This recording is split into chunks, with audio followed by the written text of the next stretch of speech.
I'm full of wires.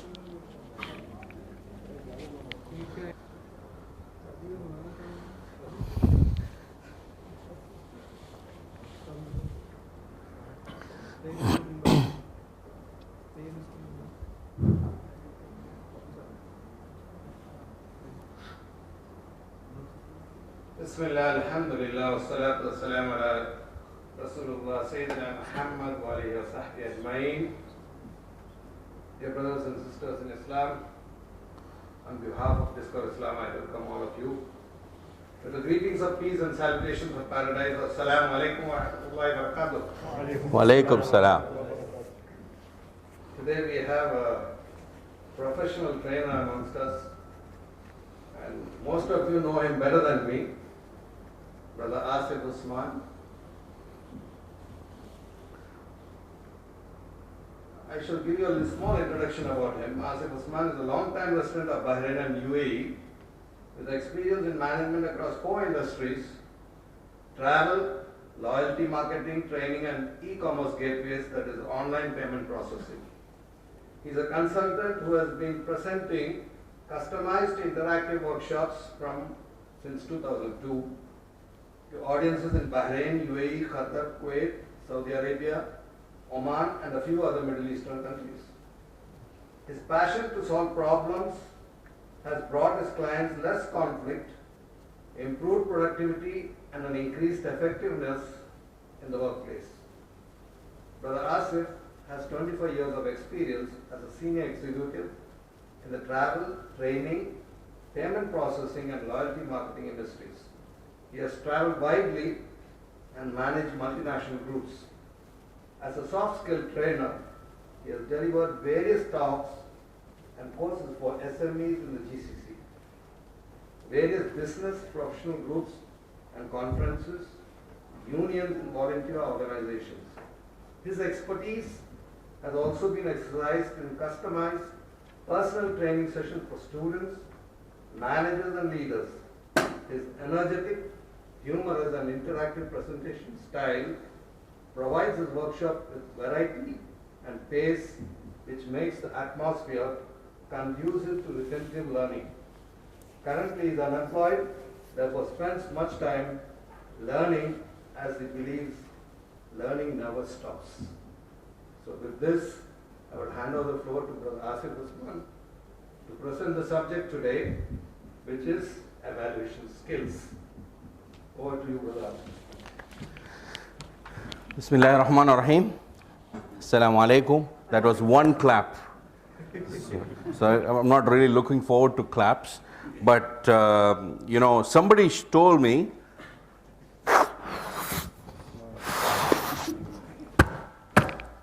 that I should start with a bang. Now I tried this at home and my wife said, "You'll never be able to burst that balloon." So I thought, let me give it a shot in public. She said, "You'll embarrass yourself if you try to burst that way." And I think, have I embarrassed myself? All right. Okay. Welcome to Discover Islam. I asked the guys, how many people will be there? Somebody told me the room will be full. I do believe the room is full, but mostly by angels. We are followed by angels wherever we go. All right. So Jazakallah khair, my brother, for introducing me in such a nice way. It's exaggeration mostly. Only part of it is true. All right. So don't believe everything just because Abdul Hamid says it. Okay.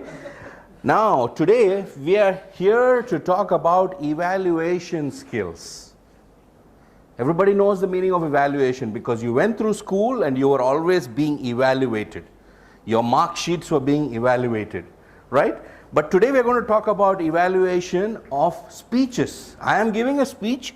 You are evaluating me as I speak, okay?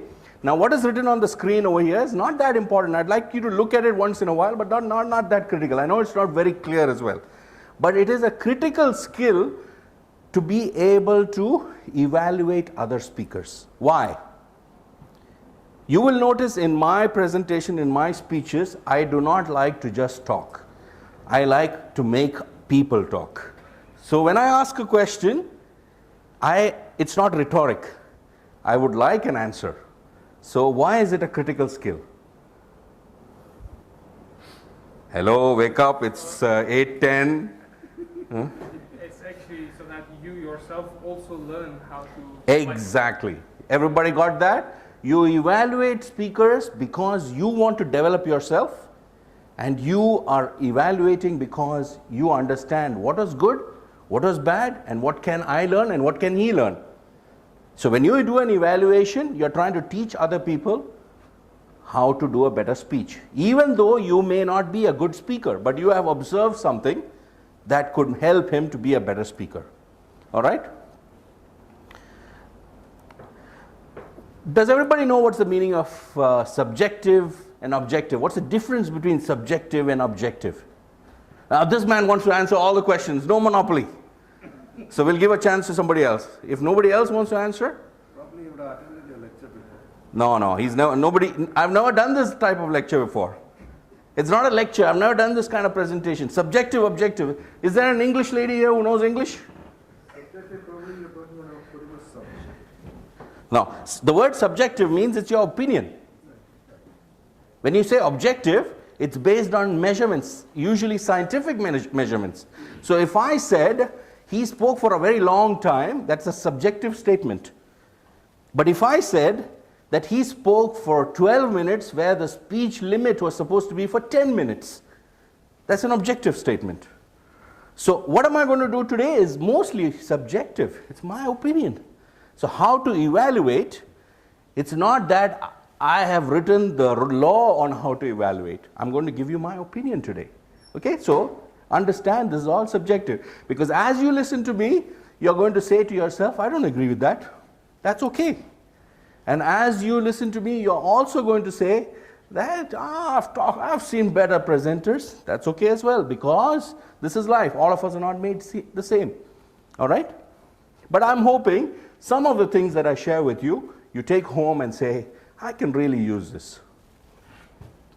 So ask these questions. These questions that are going to come up on the screen is what my suggestions are, my opinion. These are the questions. And I should also share with you that this is not only my opinion. I've shared most of what I'm going to write about the questions that I'm going to talk about is by an expert speaker. I'm going to share the article that he wrote. I'm going to share the hard copy with you guys. The first question is the speaker's goal. What is my goal? You already know what's my goal. I'm going to try to help you how to do evaluations. Are there any Toastmasters here? No Toastmasters, huh? One unfortunate Toastmaster? All right. No, fortunate or unfortunate? No, we'll leave that aside. So any speaker's got 4 objectives: educate, motivate, entertain, persuade. And sometimes it's a combination of all of them. All right? So it depends on the context of the speech. What is the speech looking for?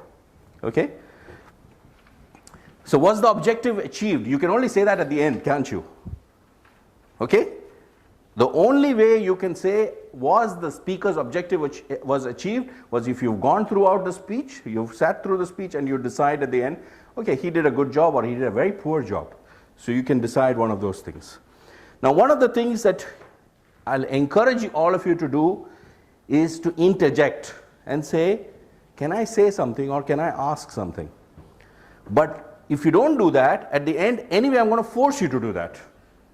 Because you understand evaluation not by listening alone, but by doing.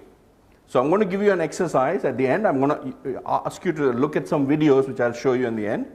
But it doesn't have to wait until the end. We started around 8:10. We've got an hour, right? I'll try to finish before then. But if you want to make this interesting and as a learning experience for you, try to interject. Another half an hour for question and answers, Q&A. Half an hour? No, I don't think so. Because we're making it interactive, you can ask a question at any time. Okay. Total slot is 1.5. 1.5 hour, okay. I've got time, I've got material as well. So is the audience 1,500 or 15?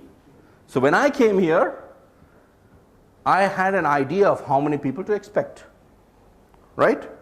So I knew I wasn't going to speak to a stadium full of people. If I was going to speak to a stadium full of people, my preparation, my style, everything has to be different. So as a speaker and as a speaker's evaluator, you've got to decide, okay, what is he doing?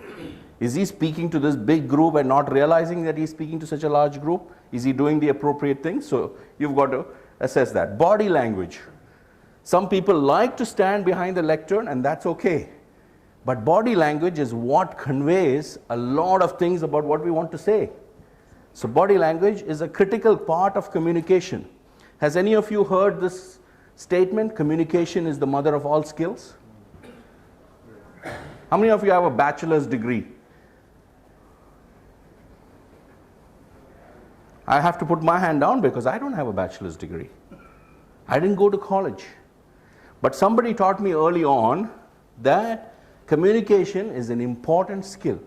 Learn it. And communication is not just about talking in a language. It's about how you use your body as well. Right? So communication is the mother of all skills because you may be an excellent engineer. You may know how to fix things. But if you do not know how to explain how to do things, then you've failed. So the best leaders are some of the best communicators. The speech opening, what did I do in... I know some of you came late. I embarrassed myself with the balloon, right? So that's a speech opening. That's one way of doing it, embarrassing yourself. Was the conclusion memorable? You decide at the end what I do, you decide. Was the conclusion memorable? Was the speaker enthusiastic? Everybody knows that? Am I enthusiastic or not? That's for you to decide. I try to be enthusiastic, but what you'll do is you'll realize when you watch speeches, you will sometimes say, this guy is really not with us. How many of you know Bilal Phillips? I think many of you might have heard of Bilal Phillips. Back when I lived in the UAE, Bilal Phillips used to take lessons. I used to go to his classes. And sometimes I used to keep saying to Bilal, Dr. Bilal, your classes are very nice. I love it. And he used to say, I go by the principle that what comes from the mouth goes to the ear. What comes from the heart goes to the heart. Isn't that such a fantastic statement? That many of us, we're speaking about things, but it's not going to the heart of the other individual that's listening because they don't buy it. This is the way our brain works. Just because I've made a statement, it doesn't mean you buy into it. Usually you buy into it because of the combination of enthusiasm, body language, and other things, and how I make sense of it. Was eye contact effective in connecting the speaker to the whole audience? Obviously, if it's a huge audience, you can't make eye contact. But I know that you know, that Abdul Hamid knows, I've looked at him. Sulaiman here knows that I've looked at him. Arif here knows I'm looking at him. Why isn't he holding the camera? So I am making eye contact as much as possible. And people feel when their eye contact comes, people feel he's talking to me. Okay? So you try to make as much eye contact as possible, but don't stare at the girls. You got to control yourself there. So did the speaker articulate clearly? What that means is, does he speak clearly? What he says, is it gibberish, or does it make sense to at least the majority of the audience? How did the speech make you feel? At the end, it depends on what was the context of the speech. I don't expect you to have a paradigm shift after the end of this speech, because what is evaluation at the end of the day in your life? But if somebody makes a very emotional speech, something to do with changing your life, maybe it's about sadaqah, maybe it's about praying, maybe it's about belief in Allah, whatever it is, those are very important things in your life. So what did you feel at the end of that speech? Sometimes we listen to Islamic speeches and we do feel that, don't we? That, oh, mashallah, what an excellent reminder. So evaluating the experienced speaker is very different from evaluating the inexperienced speaker. So when you're evaluating, and when you're seeing the person in front of you is really, he's been spending a lot of years doing presentation speeches, the feedback that you give, evaluation is the feedback that you're going to give, is going to be very different from when you're evaluating somebody who doesn't have much experience in speaking. You've got to go a little light on the person when you evaluate, and you can't hit him down and say, your speech gone to the dogs. You can't say that to an inexperienced speaker. One of the things I wanted to share with you is all those Toastmasters certificates that I collected. I think I've got about 25 or 30. Back in the UAE, I spent 5 years with Toastmasters. I did the whole rigmarole of the officers, as they call it, and then club presidency, etc., etc. And I did all those speaker things of contests and all that. Why I'm telling you this is people think that I am a big advocate of Toastmasters. To a degree I am, because I say join Toastmasters because Toastmasters is a practice ground. But do not believe that Toastmasters is the be all and end all of teaching you how to speak in public. Toastmasters have a few negative things about it. One of those I'll talk about is when they do evaluations, I've often found they are very much into hyperbole. They exaggerate. They say, the guy might have done a terrible job of doing a speech, but an evaluator will still come and say, you were wonderful, you were this and you were that. That part I don't agree with Toastmasters. I don't say you have to put a man down, but I do say that be truthful. Express your opinion. When you give an evaluation, express your opinion. Why you have to say this is my opinion? Because the person has to realize that you're saying what you feel about the speech, not that this is it, your speech was good or your speech was bad. You don't put it that way. Any question? So if you don't have questions, remember what I said, you're going to have to talk. The best evaluations, the presentation is over. Now comes the real stuff. The best evaluations are a combination of praise, giving ideas for improvement. You don't make it into a speech saying you were wonderful, you did this well, you did that well, and then leave out the part where you say you could have done all these things. So an evaluation should be helpful for the speaker as well. So my conclusion on the presentation part today is that pay attention to this handshaking, because there's going to be something about handshaking in the end, okay?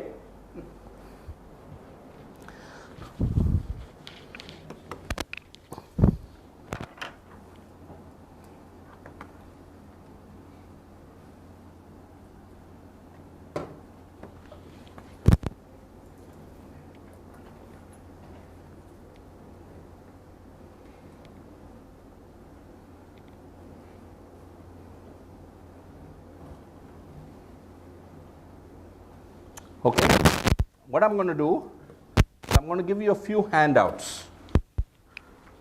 The first part, don't read anything right now. Go to the last page. So take a few and hand it over. Please take one and hand it back.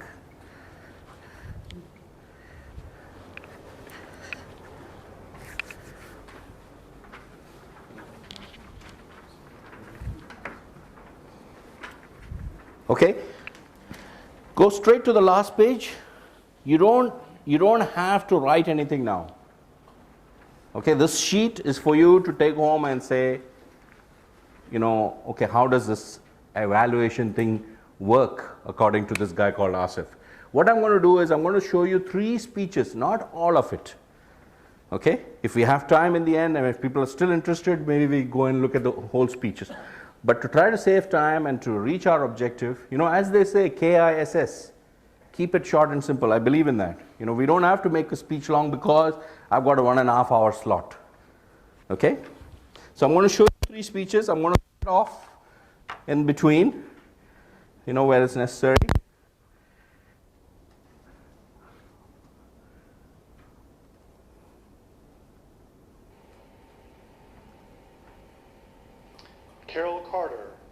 Spectacular line.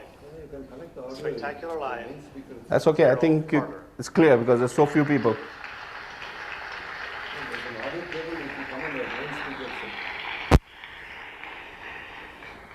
Okay, is that not clear? People behind may not be able to hear. Can you collect the audios? Okay. I don't mind. Actually, you can keep your that mic close to No, the no, that will not be clear. The audio system itself is there. Okay. See, the audio wire is connected here. There's this wire here. Yeah, that's the one. It has to be connected. Here? Over here?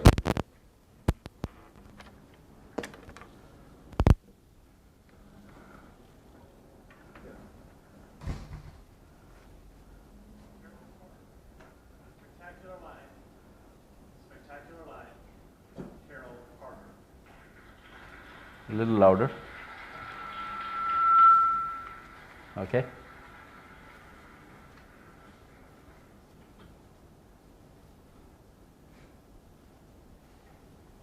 To live is the rarest thing in the world. Most people exist. That is all. Mr. Chair, fellow Toastmasters, ladies and gentlemen, Oscar Wilde is right. Most people exist. What a horrible word is this. When you say it, your face actually wrenches up into a scowl. You exist. Were you born to exist? Neither was I. I did anyway. When I was 17, like most of you here, I had things to do. I was going to travel the world, meet brilliant, dynamic people, make this planet a better place to live, work, and play. My life was going to be spectacular. Then I got my first job at the Hasty Market. Minimum wage, but I needed the money. So I started a routine. I'd get up early in the morning, grab a bite to eat. I would rush off to work, do my time. Then I would come home, watch some TV, grab a bite to eat, go to sleep, get up in the morning and do it all over again. Live for the weekend. It sucked. Seriously, I can think of no worse way to spend my valuable time than doing a job I hate and watching the clock. I was young, it was temporary, until I could start working on my real life, which would be spectacular. 2 years later, I was married. I had a baby and a job, and I got up really early. Skip breakfast. I'd rush off to the babysitters, drop off my screaming, pajama-wearing fawn. Love her dearly, but my daughter is not a morning person. Then I'd rush off to work, be professional. Then I'd come home, back to the babysitter's table, pick up my daughter, stop at the grocery store, forget why I was there, go home, cook, clean, do laundry, my precious father to bed, and collapse on the couch, vegetate in front of the TV, dreaming of a time when all this would get easier. Then I start working on my career, which would be spectacular. It did not get easier. 2 years later, he's divorced. With 2 children. Routine became my friend. I would, after a jam-packed day, routinely pass out on the couch in front of the TV and dream of a time that I could maybe kind of start working on my real life, which would be better than this.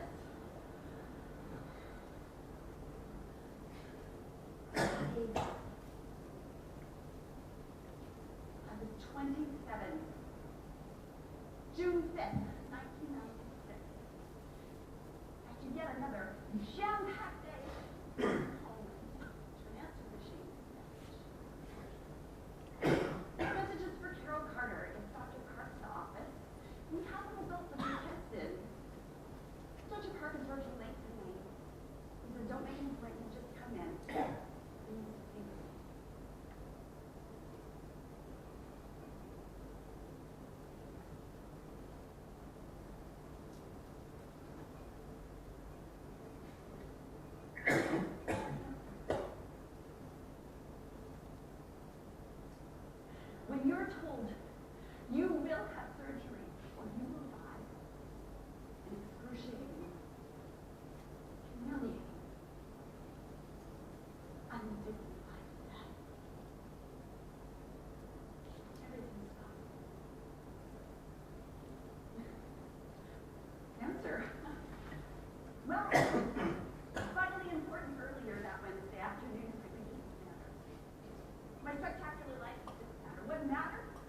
Hey, did you enjoy that? Yes. Was that a pretty good speech? Yes. That's one of the contest speeches in what they call Toastmasters. So I was telling you about Toastmasters, basically a pretty big organization.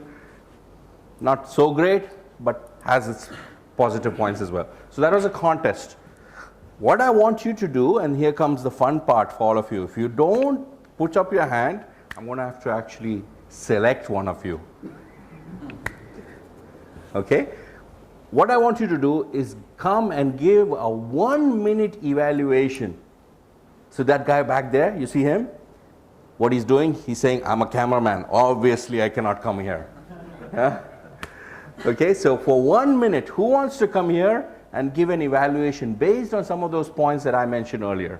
Get the cameraman. Get the cameraman? No, I don't think so. Okay, so who's going to put up their hand?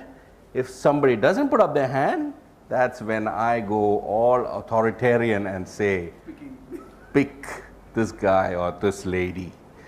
So, no volunteers? So, up to me?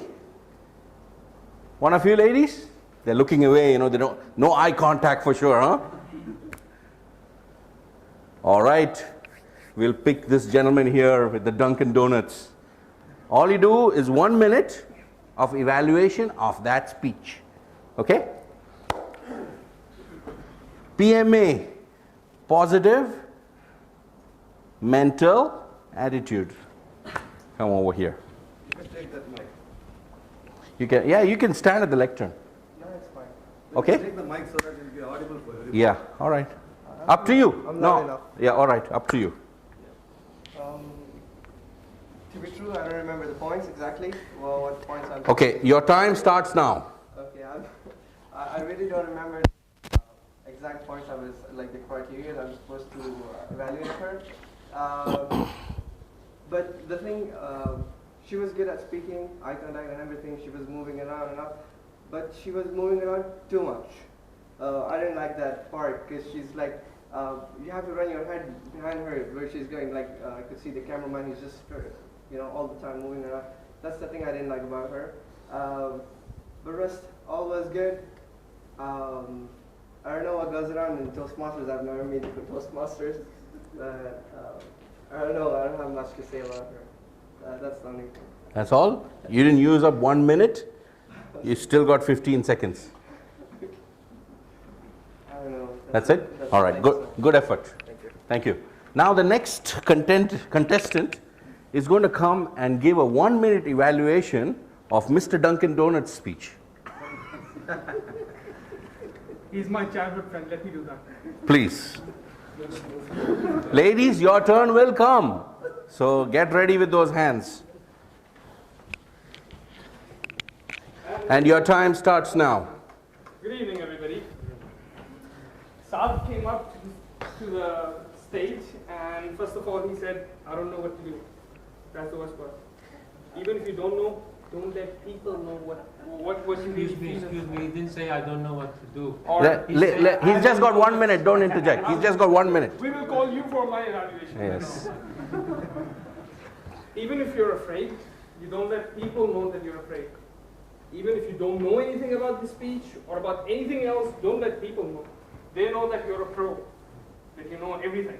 Just like I'm standing here, though I don't know anything, but you think I know it.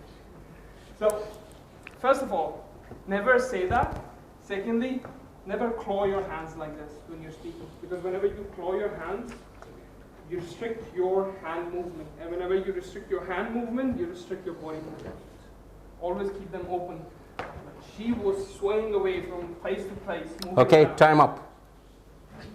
Thank you very much. Thank you. Good job, by the way. Did he do a good job? Give him a round of applause. Okay, now for the next speech.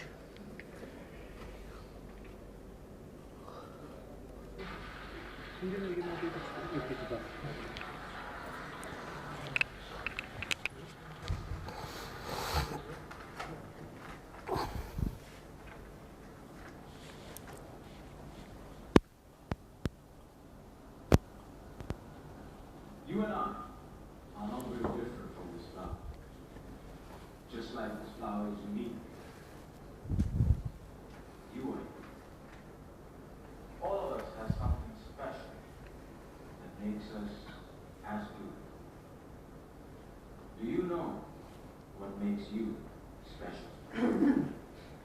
answer to that can be a little difficult to find. Because sometimes life has a cruel way taking out your petals,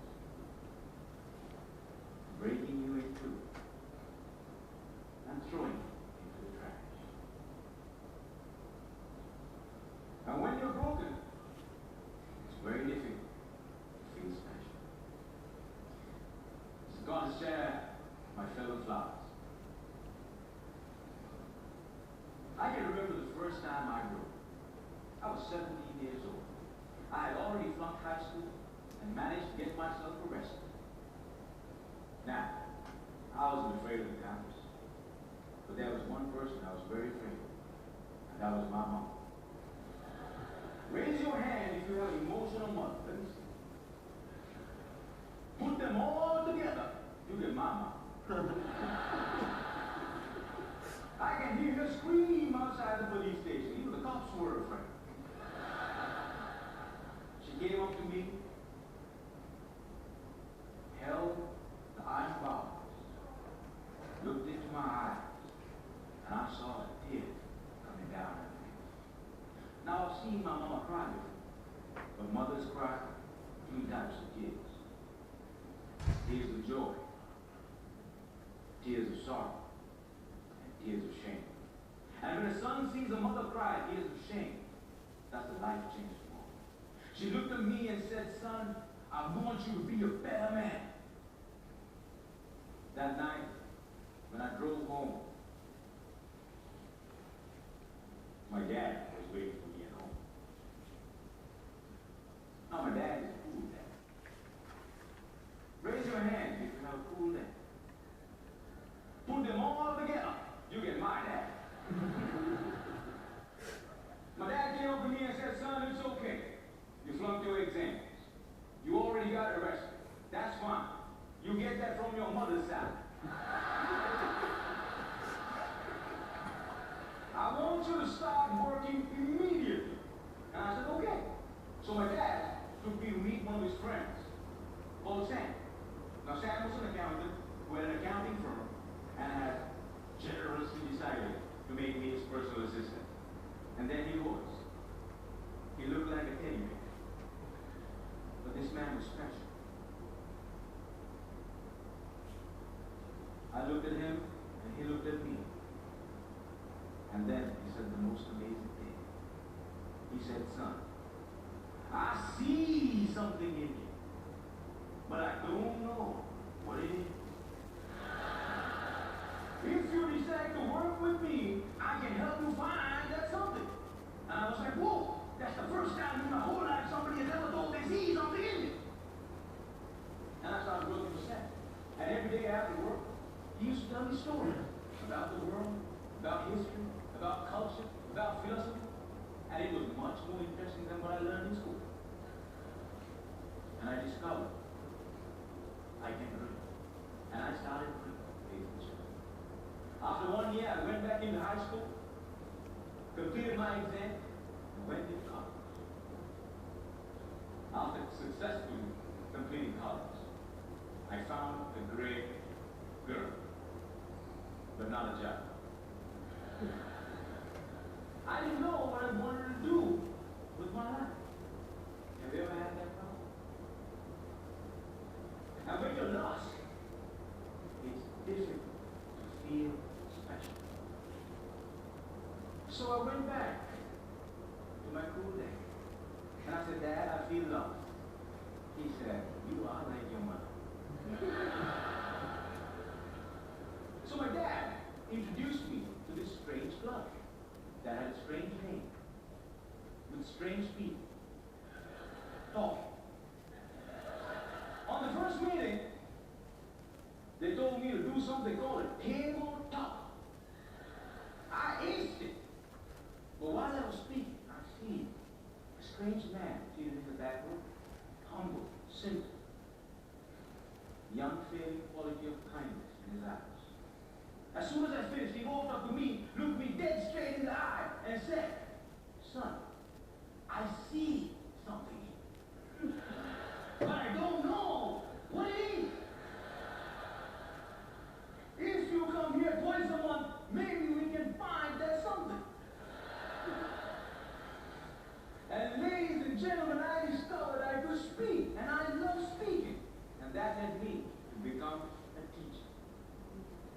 I know what it's like to not have enough money in your bank. I know what it's like to worry when the bills start coming. And sometimes, in the middle of the night, I wake up my beautiful wife and I ask her, honey, why did you marry me? She says, I saw something in you. But I still don't know what it is.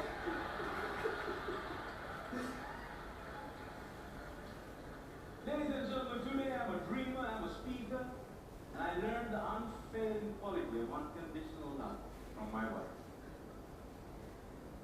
I was broken, and I've been broken, lost, and broke many times in my life. But the people in my life were able to reach into the trash can and make me whole again. If it was up to me, I would have never been able to do it. And this is why if you have great people in your life, no matter how broke, how lost, or how broken you become, they can piece you back together. Ladies and gentlemen, when I look at you, I see something. But I don't know what it is. Holy.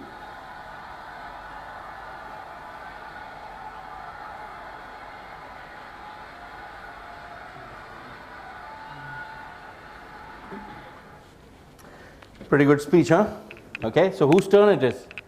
Ladies, look at me, I see something in you.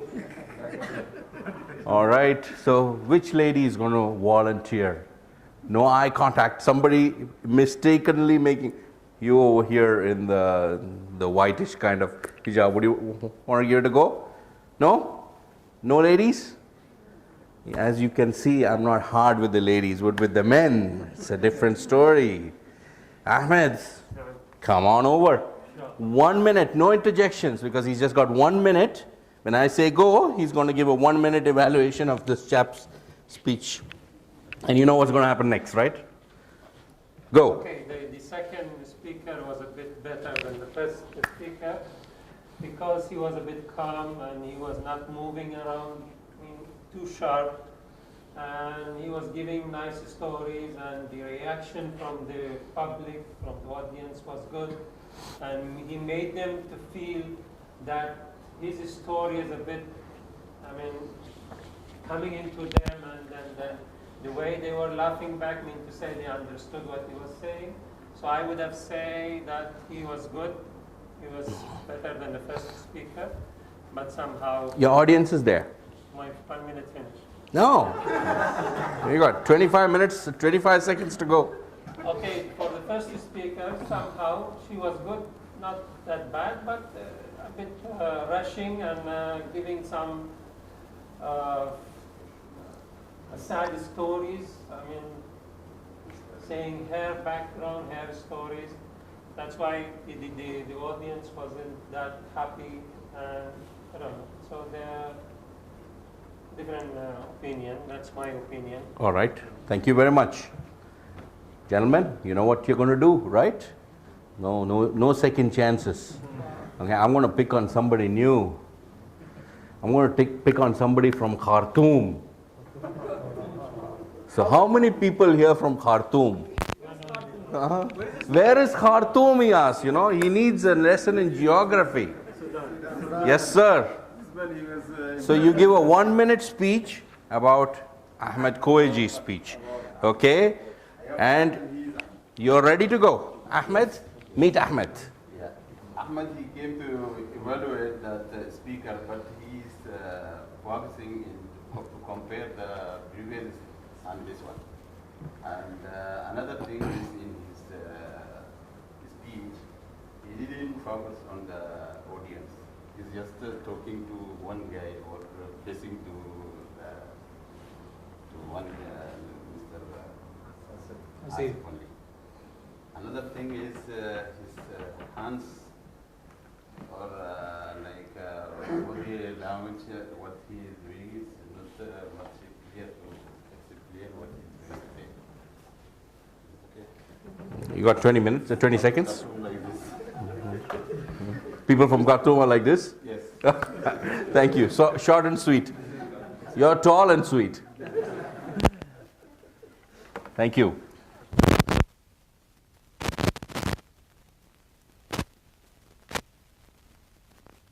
Look at something totally different. And I'm not going to show you the so I'm going to show you because I want to prove a point. So carefully and listen carefully. We're really pleased to welcome a special guest and an amazing entrepreneur, philanthropist, founder and CEO of 5 Hour Energy, Manoj Bhargava, with us this evening. Hi, folks.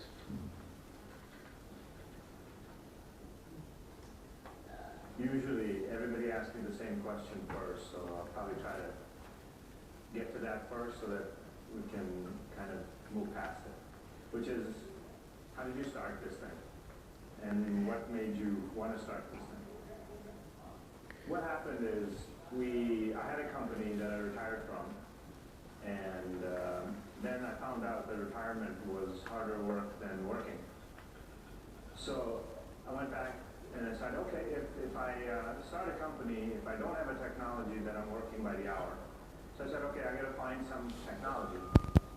And then technology hopefully gives you residual income. So there's only two ways to get technology, to invent it or to find it. Inventing has about the same chance as a lottery ticket. So we formed a company that looked for technology worldwide. And I liked chemistry because I thought it was a really simple thing. You mix a bunch of cheap stuff together and sell it for more. That's basically chemistry. Since I'm not that educated, that's my understanding of it anyway. So we had submissions from thousands of PhDs across the world. And actually people started hiring us, large companies started hiring us and saying, okay, can you find technology for us? So we found out, of course, the large companies, all they did was have committee meetings. They would actually never get anything done. So I dropped those contracts, and we found, short of it is, I found this technology at a trade show. I went there, and somebody introduced us to this company, and we said, I had a meeting with them, and at about 2 o'clock in the afternoon, I thought, oh my goodness, I got 8 hours of meetings, and I'm not making it. I'm not going to be able to get through it. So I went back to them, and I said, didn't you have some energy, something, could I try that? So they gave me this thing, and I said, oh, this I can sell.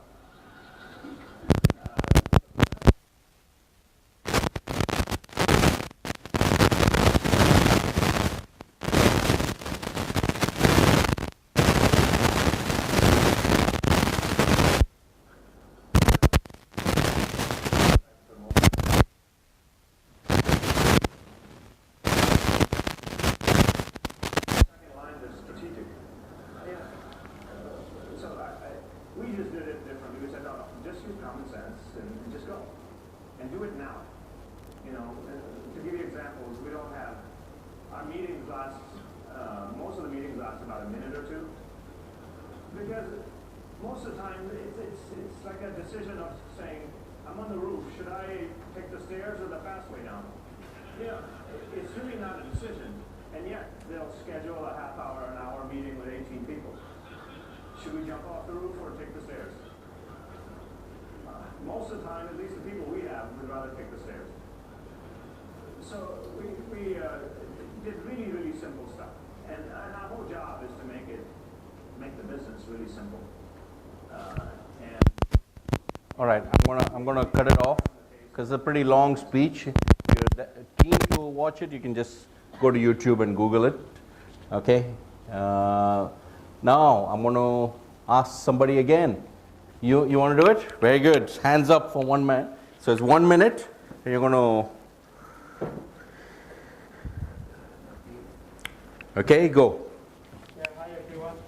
Now, this speech, not comparing, just the way he presented it, he was a director, and there wasn't much movement. And what he did is he delivered the message. And what I noted down is eye contact was perfect, which delivered the message properly. And he did some movements like body language was good enough at some specific points where he had to deliver his feelings to the audience. So his style was totally different.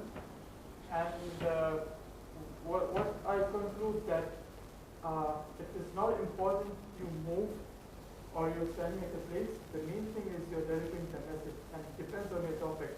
If your topic requires movement, you need to move. If it doesn't, it's enough to stand at a place and deliver, but in your style. All right, that's it. Time up. Put your hands together. That was an excellent evaluation, in my opinion. Very good. So, who wants to evaluate the evaluator's speech? Any hands up? Ladies, going once, going twice? No hands up. Okay, the men. I see something in you, Mr. Abbott. Come on over. But you don't know what it is. I don't know what it is. And I think most people don't know what it is with you. I swear. All right, go for it. Good evening, guys.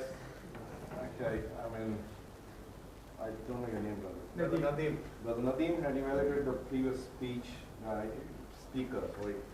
It was excellent. He noted clearly what exactly the guy was delivering the message. And he noted what he said, the body language, yes, I agree with the body language was there, but it was not to the extent where the previous speakers were extraordinary. They were just dancing on the stage, and so that was there. But overall, his evaluation is to the point, and as he said, the speakers varies, depends on the speech, what kind of audience is there now. But audience was enjoying his speech, but not to the extent of the previous speakers, because he was talking to the All right, that's it. Well, another good job, He evaluated the evaluator pretty good. Okay. Speech.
Next victim. A little bit of eye contact, guys, okay? This man over here, come on over. What's your name? Sayyid Mohammed, please. So you got 1 minute to evaluate his speech. Okay, go for it. Hello, good evening, ladies and gentlemen.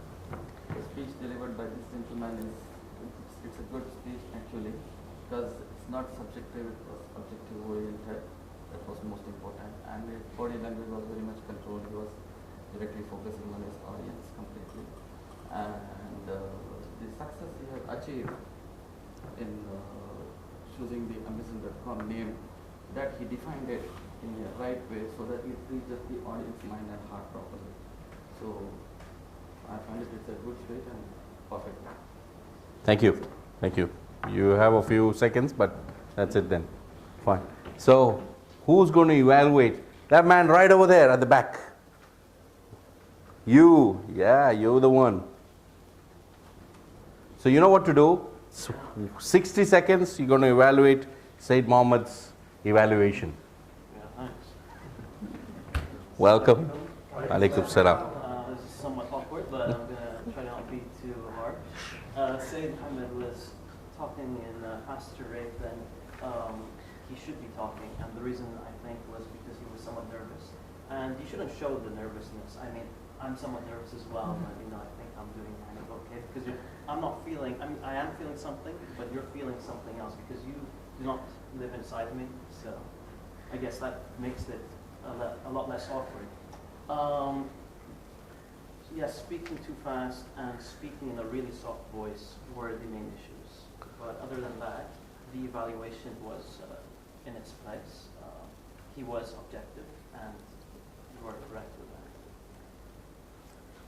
that. All right, 15 seconds left. Other than that, I guess maybe some more body movements, some more facial expressions would have made it a more interesting evaluation. All right. That's all I have. Thank you. Thank you very much. So give them all a big hand one more time. They did a good job. So as you can see, evaluation is not easy. I just give you 1 minute. Usually these evaluation speeches are 3, 4, 5 minutes. So you're wondering, if they make me speak for 5 minutes, what the heck am I going to say? What have I got to say? I haven't got anything to say. Do I keep saying, oh, he was good, or he had nice body movements, he had a nice smile? Can you say that all over again? You start getting tomatoes, right? So it's an art. And you only get that with practice. And what I've tried to do is give some of you practice. The ladies didn't want practice, but if they are indeed interested in communication or in public speaking, there is no way to do it well without practice. You have to get practice. And Toastmasters is a practice ground. I don't say Toastmasters is perfect. So you go and take the good stuff from Toastmasters and leave the bad stuff behind. So if you ever go to a speakers club, I don't think there are other speakers club in Bahrain other than Toastmasters. Now, I'd like to give you my evaluation of those speeches. Yes, sir. Discover Islam has a club which its orientation is Islamic, which is very good. Very good. So there's information for you. So if you contact Discover Islam, apparently they've got a Toastmasters club. It's Islamically oriented. Very good. Even better. Even better. Others are not. But does it mean you don't go to others and earn? One of the best things I ever did is when I joined. Not Discover Islam. Yeah. That's the Toastmasters. It's a Toastmasters club. Let's skip that now. One of the best things I did is I made sure I went to Toastmasters clubs where I felt I was not as good as the other speakers there. If you want to play football and you want to play good football, you play with better players. You don't find a clique. What do most people do? They want to be the star, right? So they find a bunch of people that are not so good and play with them and say, I'm the star. I can dribble all of these guys. But that's not the right way to learn. You learn by playing with people better than you. All right? So if you want to improve your speaking, you go and observe and practice with people better than you. All right? So about my view on these 4 speeches that you saw, I've got some very radical views on this, on Toastmasters. Toastmasters, one of the other negative points is they do a rehearsing game. The first 2 speeches, those people are like they were doing it for a movie. They rehearsed the whole thing probably 10, 20, 30 times. They rehearsed it perfectly. And if they were asked to do that speech again, they would do it because I know how Toastmasters work. But is that real life? Because the last 2 speeches that we saw were 2 billionaires. Do you know who they are? The first one was Manoj Bhargav of the 5-hour energy guy. And the other was Jeff Bezos of Amazon.com. Both are billionaires. All right? So they've done something. They are true leaders in business. The other guys, with all due respect, are Toastmasters. The second one is a world champion. 2014. He's from Sri Lanka. Wonderful speech. but it's all acting. Meaning that you practice and practice and practice and then go and deliver it. Now, is that possible in real life? Do you think I'm acting? Do you think I rehearsed all this? No. It's not possible. Because in real life, when you work in the business world, you've got to practice being able to speak off the cuff. You don't prepare all. You have general guidelines for speaking. Okay? You practice those general guidelines and then you come and deliver. That gives you the natural flow. Yes, exactly. But of course, there is a place for practice speeches.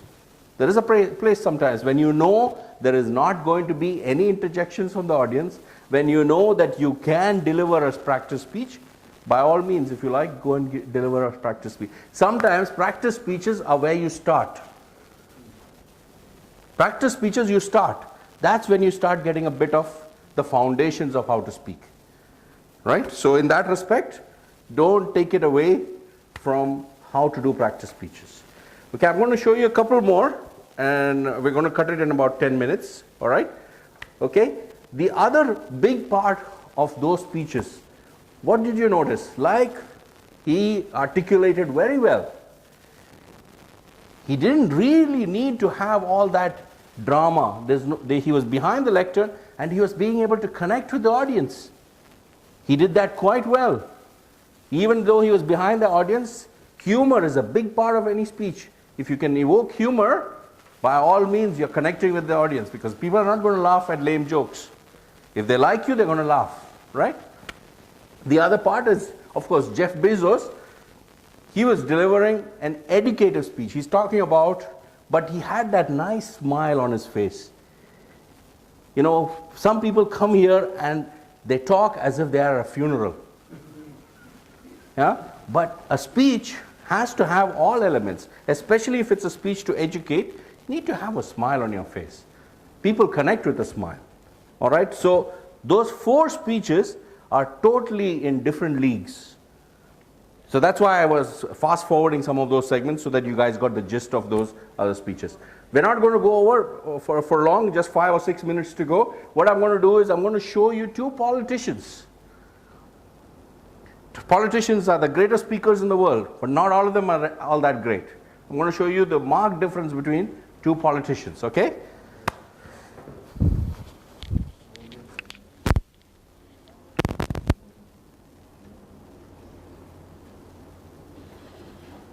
There's been another man.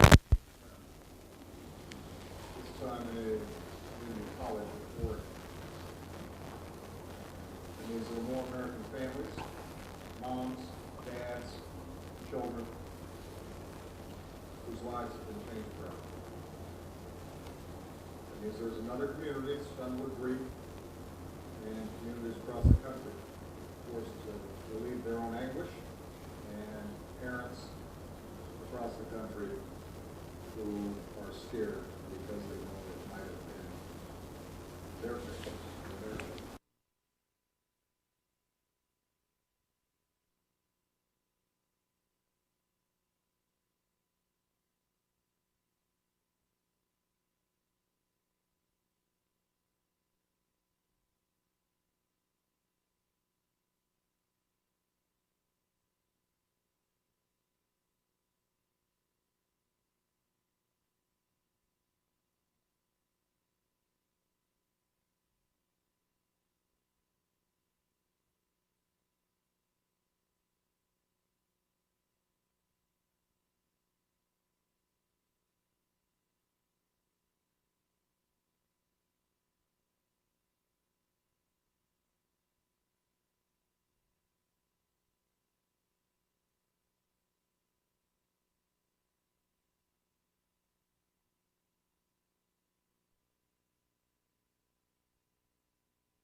Okay, that's it.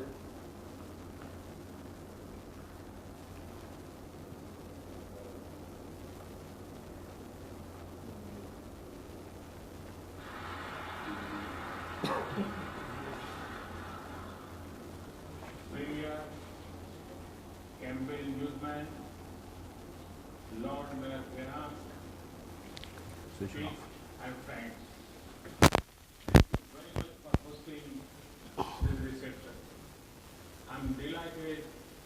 present at this function.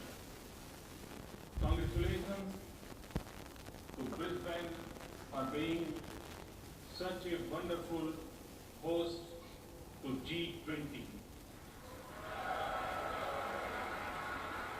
You did an outstanding job.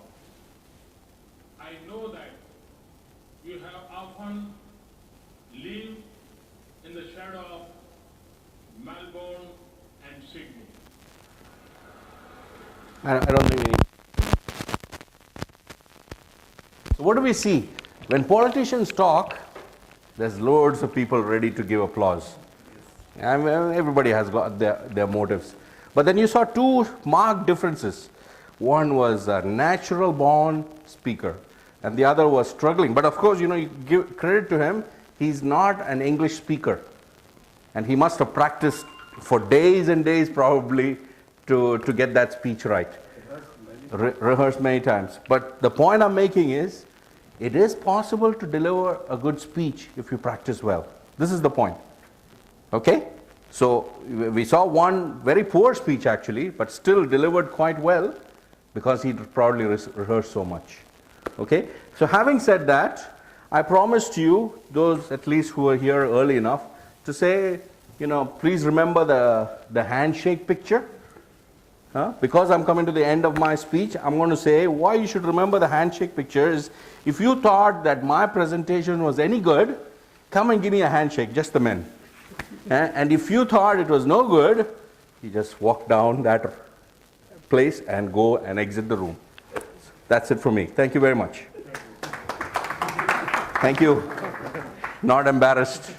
Thank you. Some of those guys on the spot, they don't want to shake my hand. Thank you.